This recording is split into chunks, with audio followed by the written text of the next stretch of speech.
Little boy, let me talk to you. You have a right to be treated with courtesy and respect and dignity. You have a right to become. You are the father of the man. Do you understand that? Explain it again. Every major philosopher, every major theologian, Jesus Christ said, unless you become as a little child, you cannot inherit the kingdom of heaven. That naivete, that sweetness, that openness, that ability to change and grow and become. The little boy was the father of the man.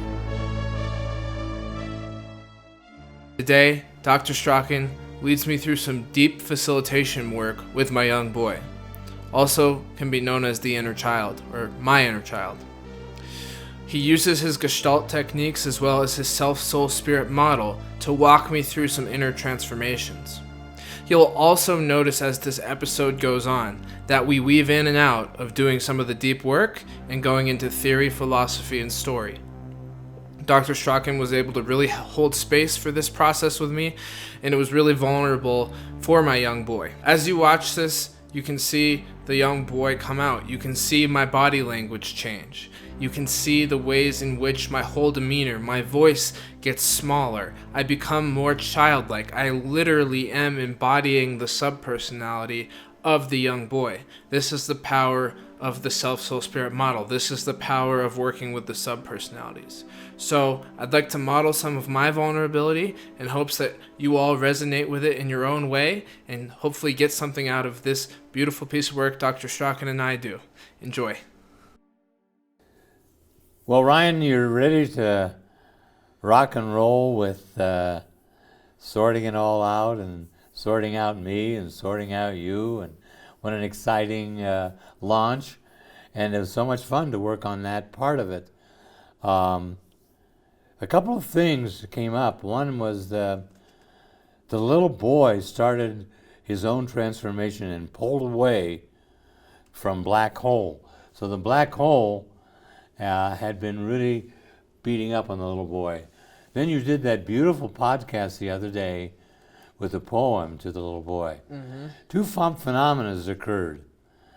With the Mate Peterson evaluations you gave, you realized you got into taking value judgments on each of them. And then you sent out a podcast to all of your members and said, you know what? Mistake.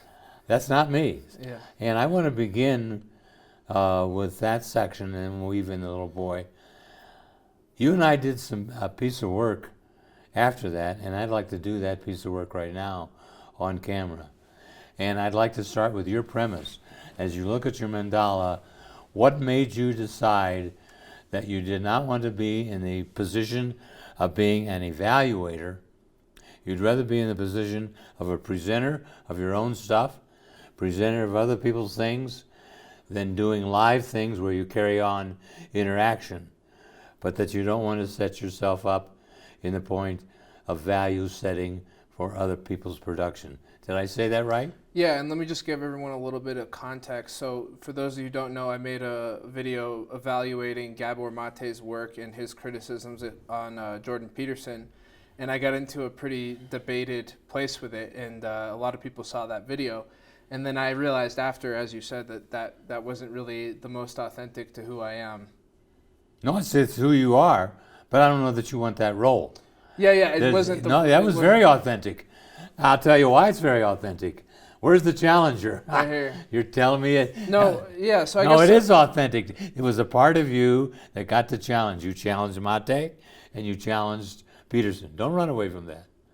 I didn't challenge Peterson. I challenged his criticism on Peterson. Yeah, but you said there's some things I don't agree with Peterson too. Right. And now you challenged him. Right. I watched it very carefully. Right. Okay? So what happened is you called me then and said, I don't know what to do with this. Right. We went over lots of choices. We went over your mandala.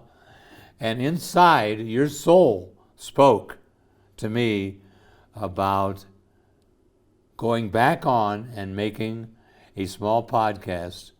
Now tell me what was in that podcast. So I did a small video with a poem in it about re-raising my young boy. Right, but what about the podcast And- to apologize for Mate? Oh, that one. that Sorry. one. Start there. Oh yeah. So because what I realized is that I made some errors in my critique. So it was. You didn't make any errors. There are no errors. Yeah. I'd like to make some adjustments. Okay, let me stop you right Yeah, now. yeah. Who's talking? I would say teacher, philosopher. No. Right, just a moment ago, who was talking? About errors? The black hole, You're damn you straight. think? Do I think? He's the guy that calls you on stuff and then uses depression to beat up on you. Am I right? Yeah. Oh, then that's it. Anybody else call you on it? The more academic parts of me wanted But they didn't think those as errors. No, they just wanted me to improve. No, there's nothing to improve. What do you mean? You could go on for the rest of your podcast and be in the Challenger. You could be in the Black Hole. You could do podcasts only about caregiving. What you did with Mate Peterson was authentic, and it brought out parts of you that wanted to challenge their positions. Yes. There's nothing wrong with that. There are no errors in that. There are no errors in the So communication. let me try to say it in a different way. Please give up the negativity before you open up The your mouth. negative values. Yes. Yeah, okay. So I realized that I'd like to come from a different place. Why? I'd like to come from a place of sharing and community building rather than conflict. Tell me more and tell me who's talking right now. The soul's talking. Yes, I hear that. The lover's talking. Yes. The teacher, conceptualizer, guide. Yes. They're all in there. Right. And well, one of the things that you also helped me realize is that there was some academic things that I could improve on as well. Like for example, if you're gonna talk about someone else's work, you better be prepared. That was my philosopher took a lot from that. Exactly. Once again, though, I don't see that as academic. You are in the mix. You are one of them. Well, yeah, like very amateur. You did it again. Black hole, would you shut up? I mean, Is that see the negative terms you used against what you did? Let me start from the premise. My soul to your soul. Right. Get your soul up there. sure. Here we go. My soul to your soul. Okay. You ready, soul? Yes. No parts of you did anything wrong. No parts of you were academic. No parts of you were derogatory. Okay? Yeah. Arguments ad hominem are just what they are, but they're neither right nor wrong. The question is whether they're functional. And you found Mate using arguments ad hominem against Peterson. Yes. Then you turned around and used arguments ad hominem against Mate. All right. Okay. And I did. So what I want you to see is it's all okay. It just is what it is. And when we speak from different parts, then what happens is we take responsibility for that. Mm-hmm. Okay? Mm-hmm. And we don't line up on any one thing simply, except every now and then all the parts agree we want to jump into the ocean. We want to have a hot fudge sundae. We're ready for a latte. Whatever it is.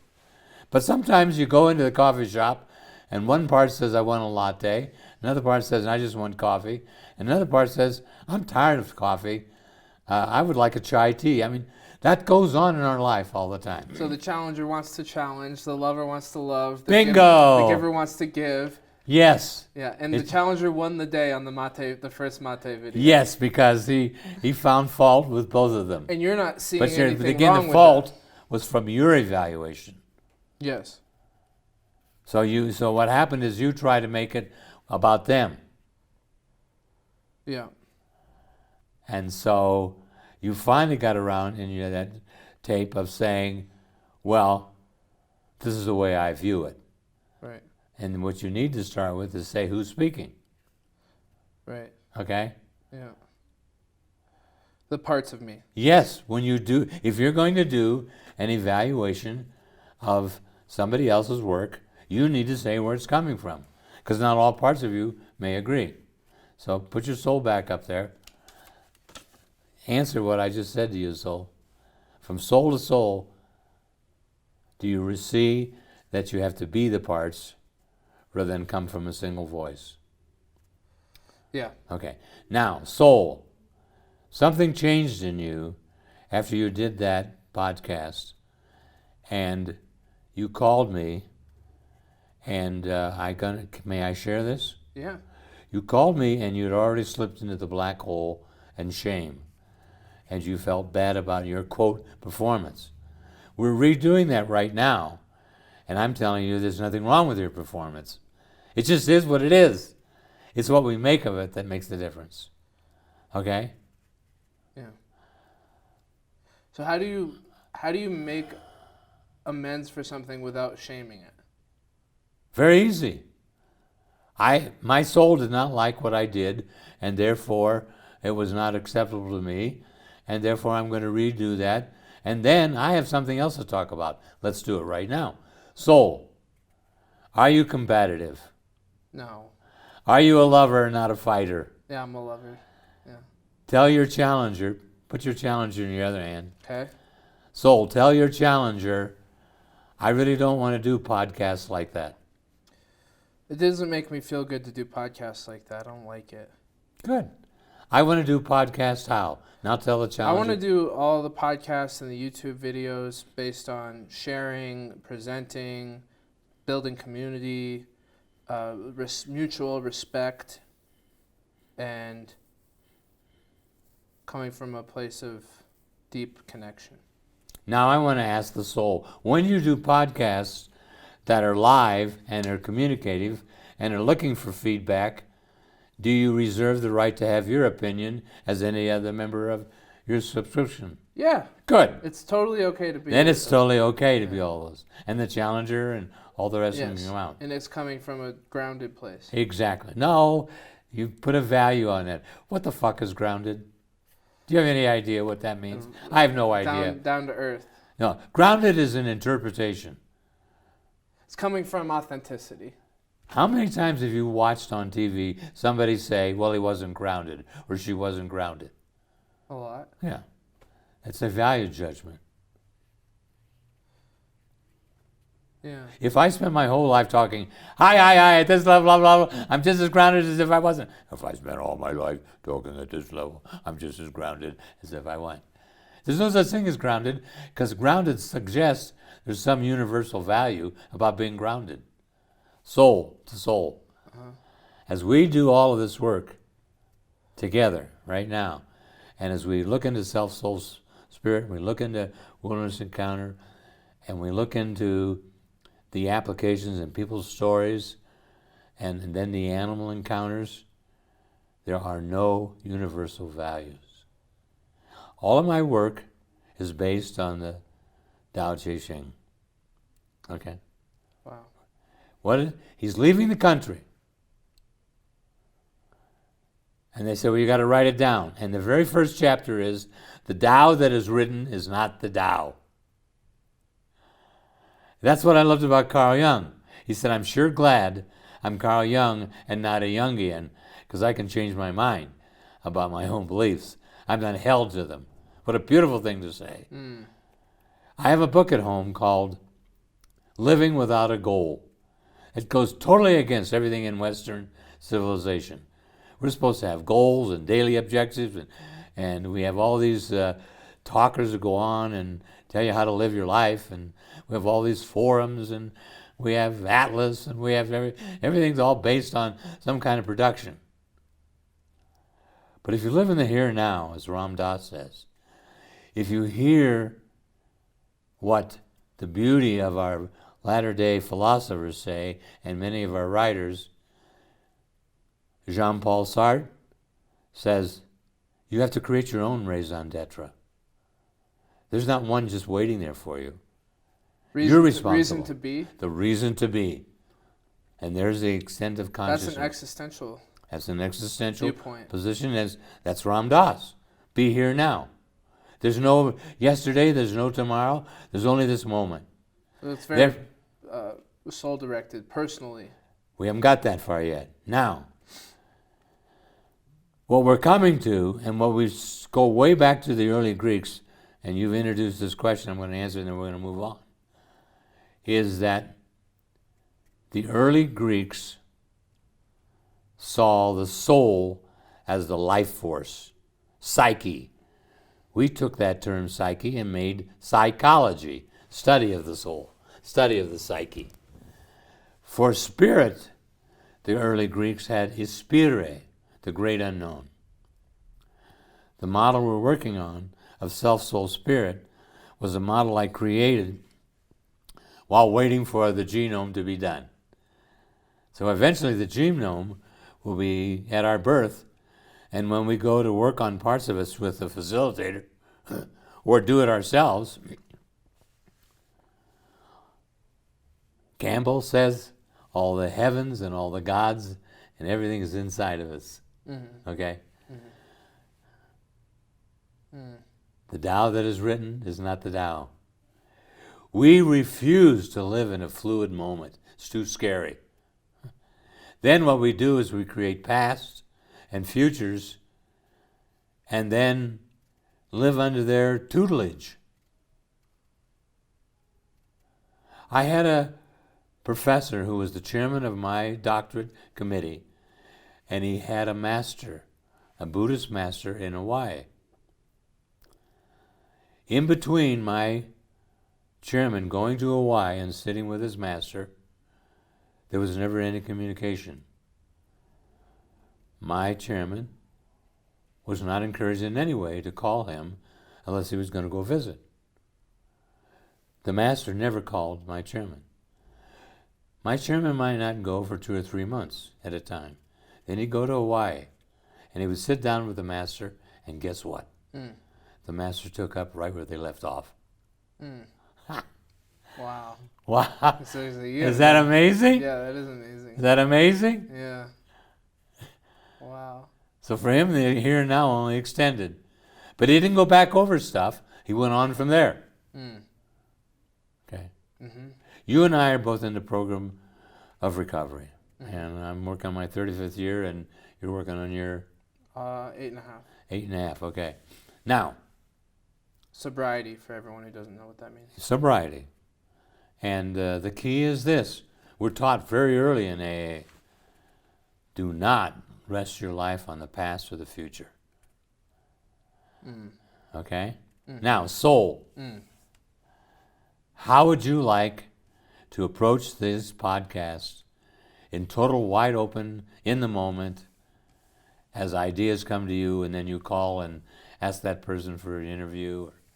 How would you like to live directly in the here and now? I love it. Don't you get spontaneous ideas, soul? Oh yeah, all the time. And what other creative parts get spontaneous? The intuitive, the seeker, the workhorse, the poet. I might have forgot to put the poet up there, but the poet's a big one. The philosopher's creative. I have a lot of creativity. I know you do.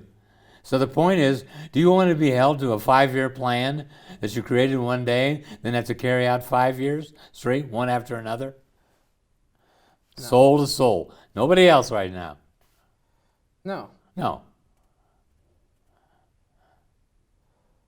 But I still value hard work. Hard work has nothing to do with organization.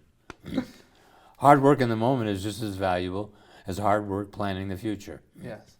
I agree with that. You can plan the future in the present moment, as a matter of fact. Yes. In our last podcast, I said to you,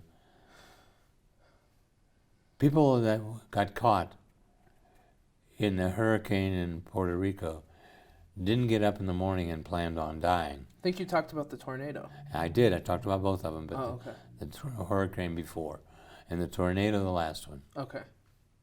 They didn't. They planned to live their life that day. Whatever they're going to do. Yeah, their plans did. The other thing I said in that podcast, right now our predictions are that the sun won't go out and burn out. But it could. You could have a blast of explosion and go out and be a dark star. You mean it's not predicted to do that soon? That's all I can say. But that's based on supposition, based on our knowledge. Right. Things happen all the time. The only thing we can count on is unpredictability and change. We can count on those. We cannot count on predictability. Mm-hmm. Mm. Okay? Yeah. Every day you get up, you put your life out there. Now, I'm particularly, when being a soul-directed life,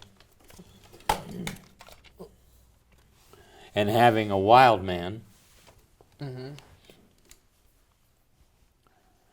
and having a very strong risk-taking in the wild man, Mm-hmm. learned early in life that I cannot suppose outcomes. Okay. If I choose to climb a cliff, I don't have a guarantee that I won't fall. Right. I don't have a guarantee I'll get to the top. Right. If I just ski in an area that has got fresh snow on old snow, I have no guarantee it won't avalanche. I can do my avalanche test and so forth. Okay? Yeah. But I can still be caught because I'm in avalanche territory. We make those choices. Right. Now, excitement has the same phenomena as anxiety. You're a skier, right? Yeah. And when you come to a black diamond Yeah. and you look down, do you get excited or scared? Excited. Yeah. I don't get scared. Some people come to that and say, I'm going back to the left. Yeah. Yeah. Okay, I taught telemarketing skiing, and one of the biggest things I had to do was to tell people, once you commit to your fall line and your turns, make them and then make them spontaneously as you read the mountain. But you can't be going down and trying to get your body back up to the top again. Yeah. You also can't plan all your turns. You still also can't plan all your turns. Now, there's Yeah. also a value in making a plan, no? No. No? No. No value in making There's no value in making a plan. A utility? Yes. perhaps? Function. There's a Yes, function. there's a function. Well, so talk a little more about universal values, because a lot of us out there... Well, there's a whole bunch of them. Wait, hold on. Achieve. But let me just finish the question, All right. because it's an important question. There's a lot of us out there that hold strongly to values. Yes. Whether they be Judeo-Christian values or other values, Yes. personal values. So talk a little more about values. And They why- don't exist. They don't exist? As No. in they're not relevant? Or No, what do they're you not mean? relevant. What they are is functional according to a culture that creates them for their own functionality. So when you say they don't exist, you mean they don't exist as something universal, Exactly. but they exist as something we use as a tool. We use it as a cultural expectation. We base traditions on it. We base laws on it. We base ecclesiastics on it. We place behavior on it. Okay.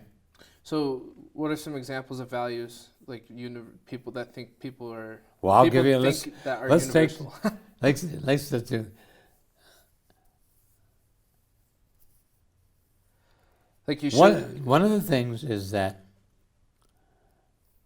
we value women from a male point of view. We're now going through a major upheaval in women wanting to be valued from a woman's point of view. Uh-huh. Okay? Sure. So, here's a male evaluation of a woman's position, okay? Okay. Here's a nun, and all you see is her face. And she's the bride of Christ.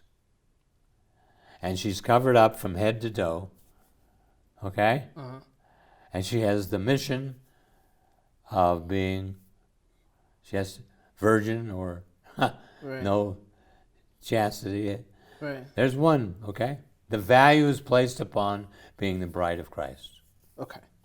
Here's another woman following the Sharia laws in a Muslim country. She's covered up the same way, even more so you only see her eyes. Yeah. She's got the burqa, and then she's got all the trappings, okay? But her position is that she is subservient to the male, the master of the household. And he has the right to kill her Yeah. if he doesn't like her behavior. And now we just had a country that's putting the Sharia laws in, and they're oil-rich country. And What country? I don't. You don't remember? No, it's a Boudin or I can't remember. Yeah. My dyslexia gets in the way there. I understand. Anyway, it's just current news. You must not read current news. No, I do. I do. Did you read about that I didn't. country You told where me the about it recently. And I yeah, forgot. right. Well, everybody's coming down on him in terms of equal rights, but homosexuality is transgender, sodomy in any form, lesbian. They're all Illegal. illegal and to your Punishable death. by death. Yeah. So And you're saying those are values that they're making up. yes. Now, people who believe in a different value system would just say that they've got the wrong universal values. That's what they would say. That, they just didn't get it What right. makes them right? I don't know. Okay. But I know. Do you know anybody that's right? Do you know anybody that has a corner on truth? Just me. I mean, I'm just kidding. I knew that was coming. Thank you, Challenger. No, I don't. And I don't either. but the thing is that if you challenge values, people tend to defend them. I mean, a lot of people, Sure they do. they hear... Or what difference does it make? What point are you trying to make? Well, the point I'm trying to make is a lot of people are going to struggle with that idea. No, they're not. Oh, okay. You know why? Why? Because the oldest line in the world is, when you live as Rome, be as Romans.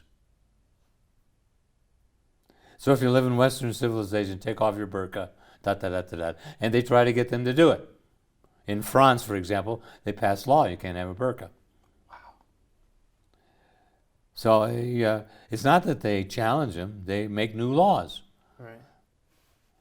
A man in Canada killed his daughter, this is a few years ago, because his daughter wanted to go out with a non-Muslim. The brother of the daughter, so the brother and sister, the brother helped father kill the daughter, his sister. When the man was taken to jail, he was nonplussed. It was his right to kill his daughter, according to Sharia law. So he was... Why are you arresting me when I did the correct thing? So he felt vindicated. Yes. Wow. All there is functionality. What works for a given person? I'm now working on a paper that operates under that assumption that the universe strives for functionality. And if it doesn't get it, it changes and realigns things.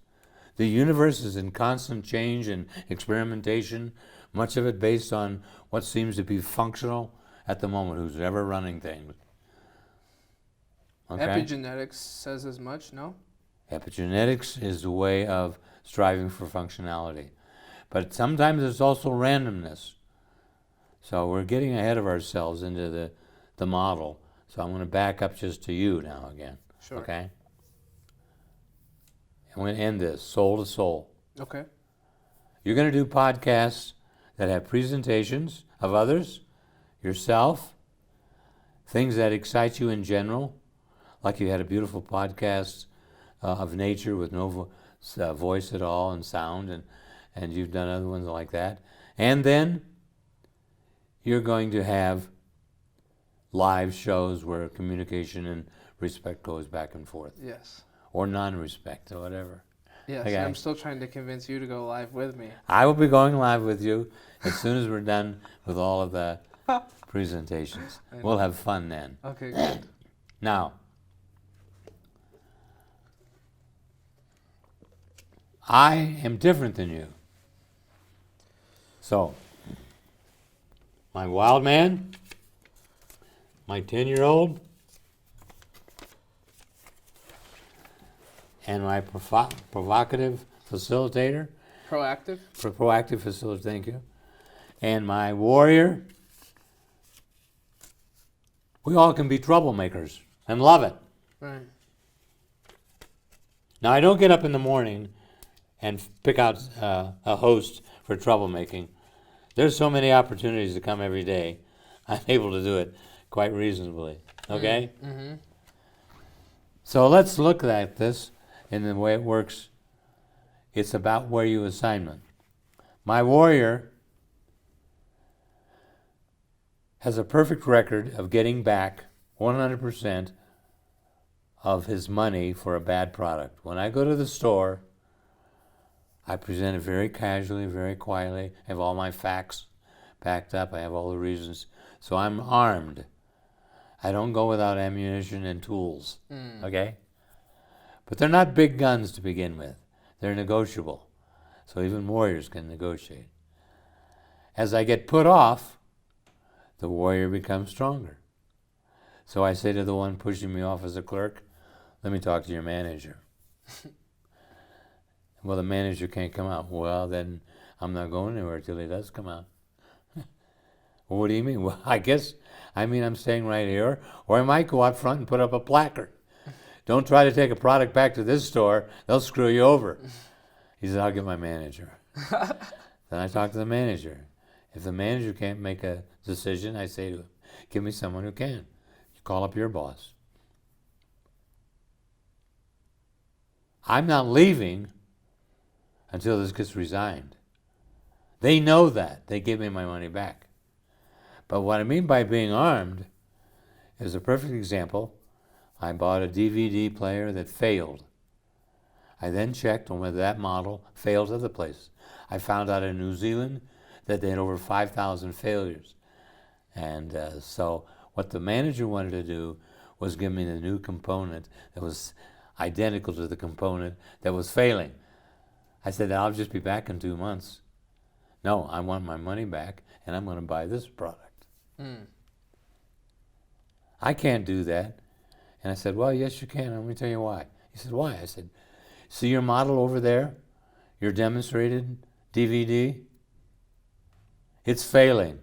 The manager then looks to the salesman and says, does that one fail? He said, yes, sir, it's failing. I said, case rests. He said, here's your money. What do you want to buy?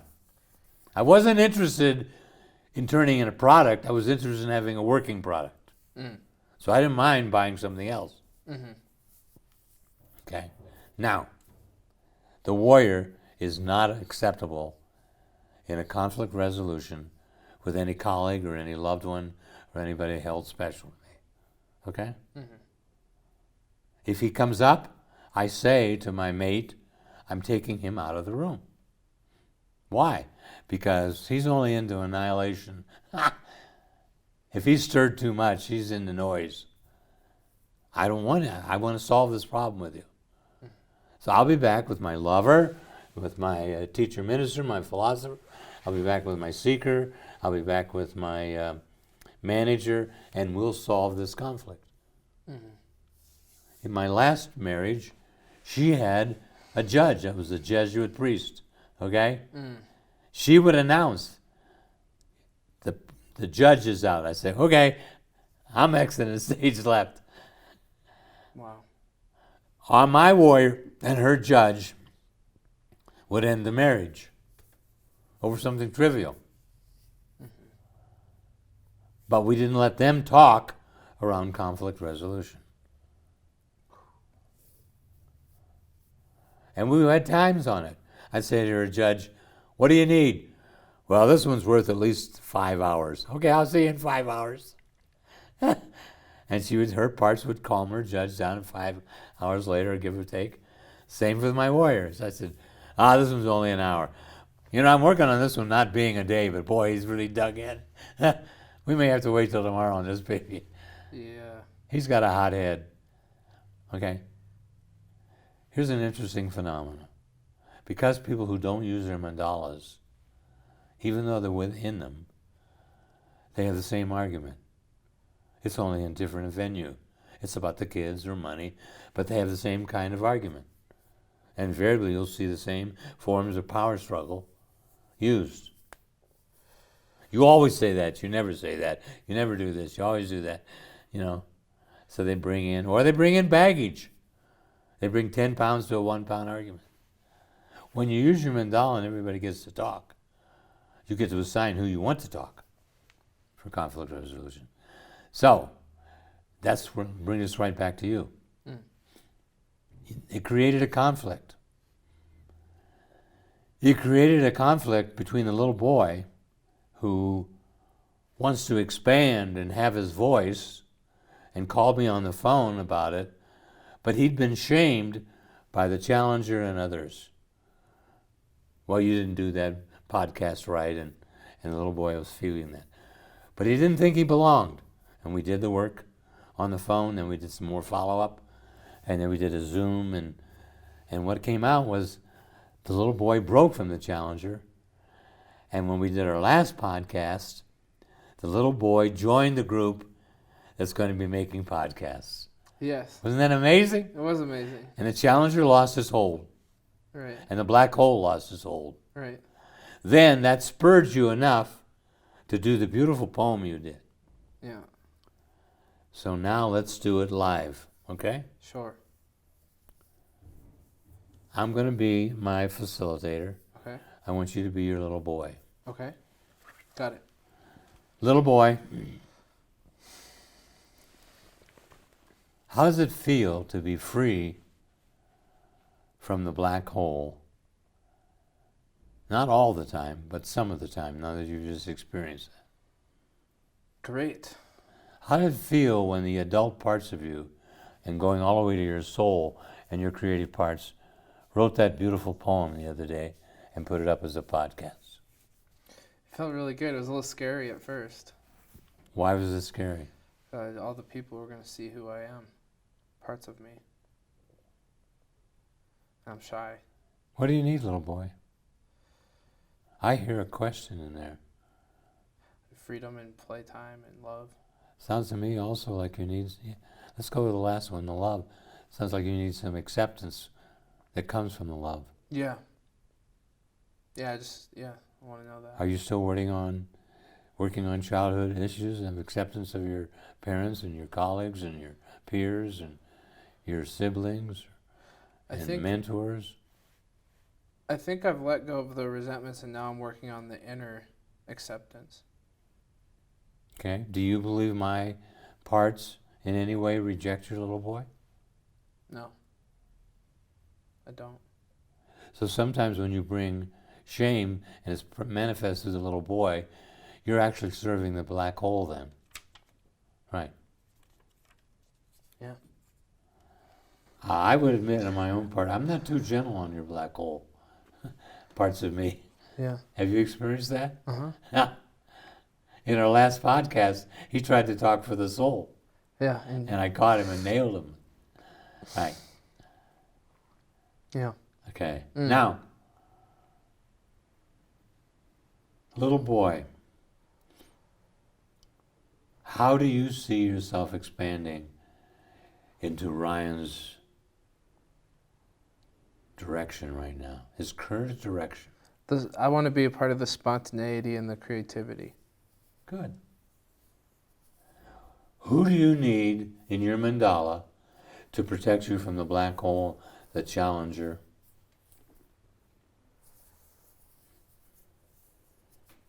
Right now you need an advocate. Who could that be? Because there's no guarantee the black hole is not going to find something and then he's going to blame it on you and then you're going to get the angst. And I mean, he's not done. You've been an easy target. I'll do the guide, the teacher conceptualizer, and the philosopher, and the soul. Okay?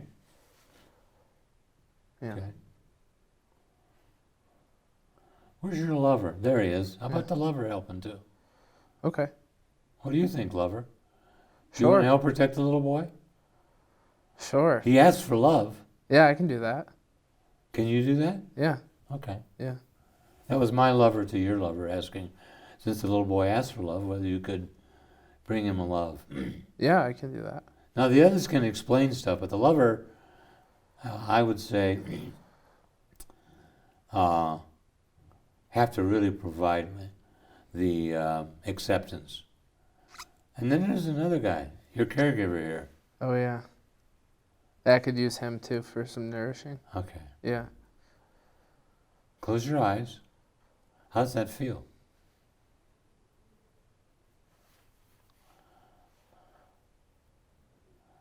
Relief.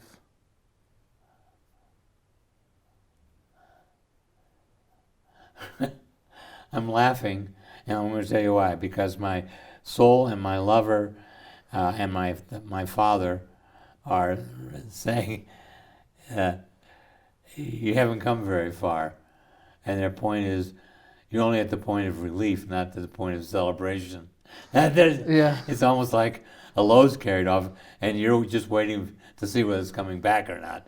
I watched your face very carefully there. Yeah, It you're was right. like, Yeah, so you're right. I'll be you and you be me for a second, okay? Okay. And I'm going to be your little boy. How does that feel?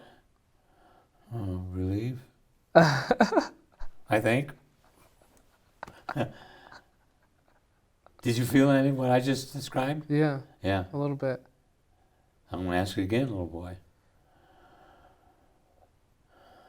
Are you ready to celebrate? Let's put it that way. See, it's a yes or no question.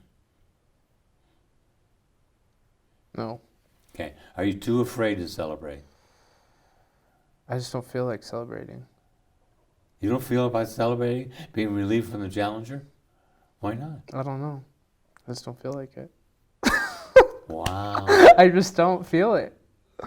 Let me talk to the challenger Sure. and black hole. Sure. Okay. Yeah. I'm going to be the facilitator Okay. of Roger. Yeah. I'm wondering, do you believe you still have him in tow? A what? Do you believe you have the little boy in tow still? That we just went through this exercise, but you don't think it really means much? A little bit. You weren't impressed. Let me talk directly to the black hole. Can you grab that little boy and shake him around? Can you cause trouble? Mm-hmm. Can you get him depressed? Mm-hmm. Okay, let me go back to the little boy. Are you afraid to celebrate? Are you afraid that you'll celebrate, then get slam dunked? Yeah. I thought so. Okay, to the others. So let's start with your lovers. Make a statement to the little boy.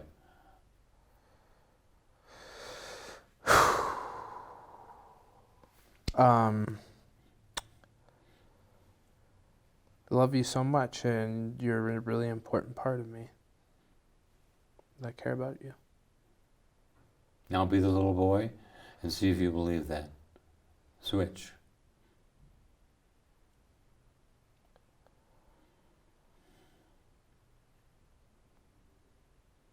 Wow. Let me ask a tough question, little boy, because I see you being pensive. Am I correct? Are you thinking? The challenger and the black hole keep coming in. They're not even letting... So you're not even being pensive. You're being challenged. Yeah. Did they They're say coming. something to the lover? They want to be the one to respond to the lover. Well, lover, you want to ask him to... We did this last time. Get the hell out of here. Right. I need a tougher part than the lover. No, you don't. We're not asking for war here. We're asking for love. The little boy didn't say, come to fight for me. Right. All right. Well, Challenger and Black Hole, we're trying to talk to the little boy right now, so please leave us alone. Okay. Let's try it again then. Okay. Lovers, say, why don't you put one in one hand, one in the other. Put the lover and the little boy. Okay. Okay. Lover, make your statement again. Little boy, you only have one responsibility, to listen to him. Now, little boy, you're the responsible for shutting out the challenger. If you hear the challenger come in and start to talk, you have to say something. Okay? Now, are you totally open to hear? Yeah. Okay, then lover, deliver your statement again. Little boy, we love you so much, and I'm very glad you're a part of me. Answer, little boy. Might as well begin at the beginning, is whether you believe him or not. Might as well start at the very beginning. Do you believe what the lover just said? Yeah. Okay. Can you trust it, though? Yeah. Do you believe the challenger is stronger than the lover? I don't know. I'm trying to figure that out. So you don't trust it. You don't really believe in the lover over the challenger. No, I do. What? I do. You do? Yeah. You sure? Yeah. You're not saying that to make my facilitator feel better? No, I think I Or my lover? I think I'm still a little fearful, but I believe. Okay. I'm going to be my father now, okay? Okay. I have a right to be my father because he's yelling in my ear right now. Little boy, let me talk to you. You have a right to be treated with courtesy and respect and dignity. You have a right to become. You are the father of the man. Do you understand that? Explain it again. Every major philosopher, every major theologian, Jesus Christ said, unless you become as a little child, you cannot inherit the kingdom of heaven. That naivete, that sweetness, that openness, that ability to change and grow and become. The little boy is the father of the man. Wow, that's profound. It is. I didn't say it. Ram Dass says it. So does Gandhi. And I mean, I can go through all kinds of... It's in Buddhism. We recognize that in our developmental process, there is this element of becoming, and it doesn't stop. So the same things that the little boy needs, the adult needs. But if the little boy doesn't get those, he gets arrested, or he gets in the toes with a challenger, or a depressive side, or a critic. Some little boys are criticized all the time. First of all, sometimes by their parentage and school teachers. Then they take it in and genetically they have a predisposition to criticism because of epigenetics. Then they take over. In your case, the black hole. Yeah. I'm going to be really straight with you as the father. Okay. It's pretty sad for you to listen to the black hole and the challenger when you have these loving, caregiving guide, good old sleepy bear, and the intuitive one, and a beautiful soul, and a teacher. I'm going to be really straight with you, little boy. You ready? From my father. Fathers have a right to be a little autocratic, okay? Okay. You're not doing yourself any favors hanging with those guys. You're doing yourself a lot of favors if you hang with the lover, the seeker, and these powerful ones. It's a matter of choice.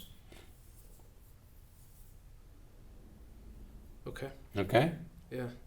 Close your eyes and see if my father hit a point. Yeah, it really did. Did it hit a point? Yeah.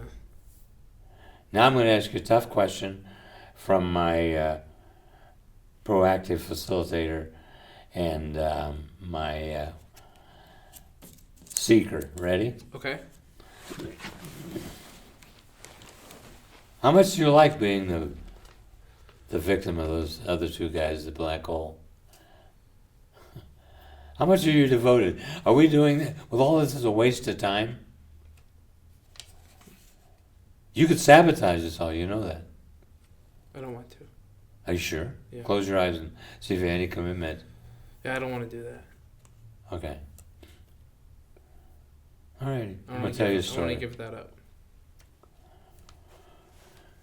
When I was 8 years old, my mother married, and this is in our other podcast, I'll just refresh your memory, an abusive, philandering alcoholic who's just a mean man. I probably only had 4 encounters in the whole time we were together for 7 years where he was kind of halfway decent and kind. And I mean, it was an amazing thing. He, you know, families take Sunday drives or things like that. He never took us for a drive. When they had steak, we had hamburger. My brother and I. I mean, it's just on and on and on it goes. The only reason he had anything to do with us because we came with a package with my mother. I'm hanging up the clothes. It's 8 years old. In 2000, I took my oldest granddaughter to go back there, and the scene was identical. Nothing had changed geographically.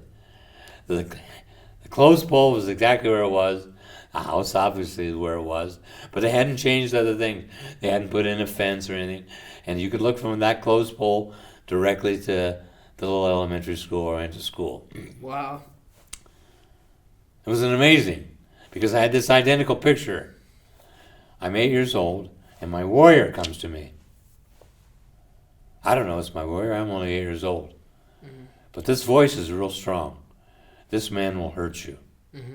You have to stay out of his way. Mm-hmm. You have a big mouth, and you just say what you want to say, and it's not going to work, because every time you open your big mouth, he's going to hit you. And that's the way it is. And you have a very strong defender. Okay? You don't like bullies. Already you're taking care of your little 6-year-old brother. I will take care of things later. You will get big enough for me to come into service. Right now, I want you to be quiet. That memory is an epiphany, locked. I can close my eyes, see where I was, I can see the clothes basket, I can see how many clothes had hung up, I can, the whole 9 yards. Mm-hmm. I can hear his voice. Mm-hmm. And he was right. I had a big mouth, and I got hit a lot more because I couldn't keep my mouth closed. I could have, but I wouldn't. My own warrior had to, and the wild men had to sometimes close me down, but a lot of times they couldn't. Mm.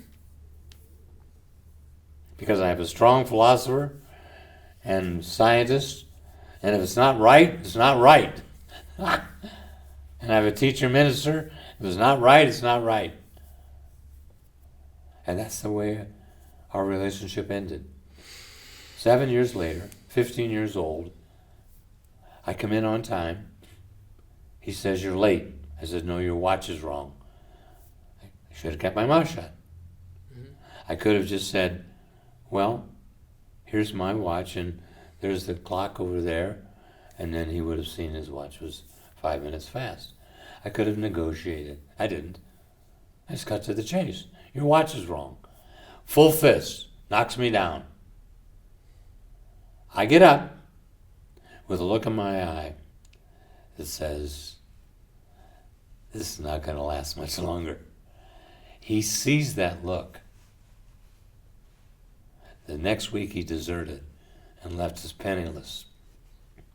Now, the other stories about that will come out. I took beatings for my brother. He would kind of slip and slide, and I'd take responsibility. A classic one is my little brother took a candle. He was about 10 years old, and he was underneath the bed, and he put the candle, lit the candle under the bed. Well, you know, that little cotton material on the bottom of your mattress, it just took right off. So I get the fire out, but I got the beating for him lighting the candle. That's the way it was, okay? Guess what happens though now? Here's where unfinished business comes in. He deserts, but my anger doesn't have no place because I want to do him in.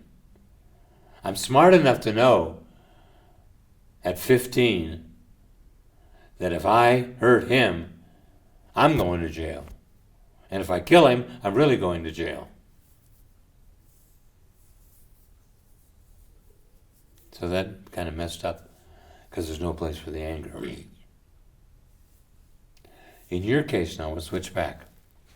And this is coming from my soul and from my manager and from my 10-year-old. You have to give up any aspect of being raised or directed by a black hole and a challenger.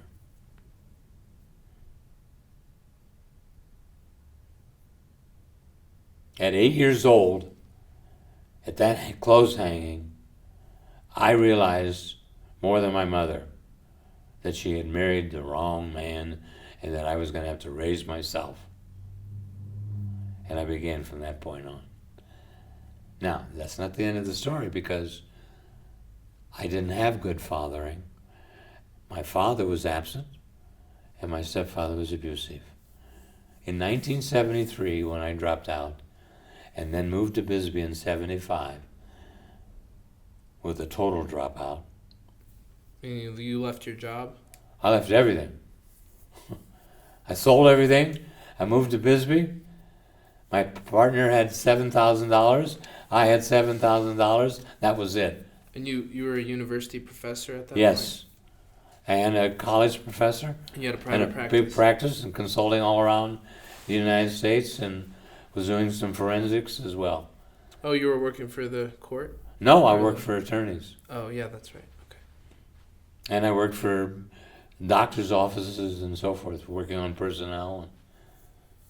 Now, the point I'm making, though, that was 90 hours a week. I woke up one day and said, we'll get into that later, but I woke up one day and I've been had by the American dream. So in 68, I started my life all over. By 73, I took my son for 3 months. I said, you get a girlfriend, I'll get a girlfriend. I was divorced. And we'll go to Mexico. It'll be your emancipation into adulthood and my emancipation from the American dream. How old were you when you dropped out? 39 years old. 1973 started the process.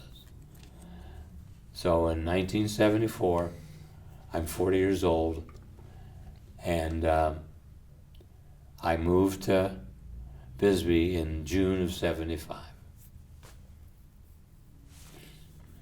Okay? Mm-hmm. Right after my 41st birthday.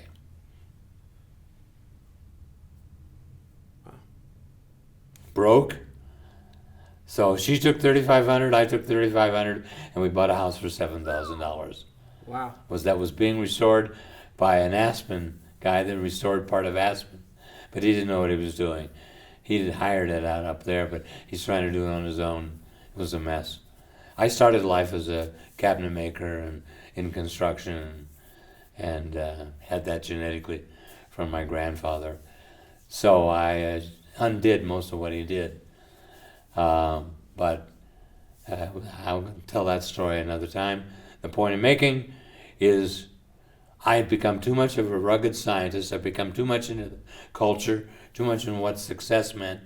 90 hours a week was wonderful because I bought it. It wasn't like I was being dragged into it. The trouble was I didn't have to climb, didn't have the time to run, didn't have the time to take real vacations, didn't have the time to be with my family most of all, which was paramount. So I changed that in 73. So I take my son and he becomes emancipated. It was beautiful. 3 months in Mexico, living on the beaches in a blazer off camping, and also on the Baja. What'd you learn? Oh, I learned so many things. Let's save that though, okay? I'll just give you a couple highlights. I learned how compulsive I'd become. One example, we're hanging out in Guadalajara waiting for a friend of mine who lacks compulsivity and obsessiveness.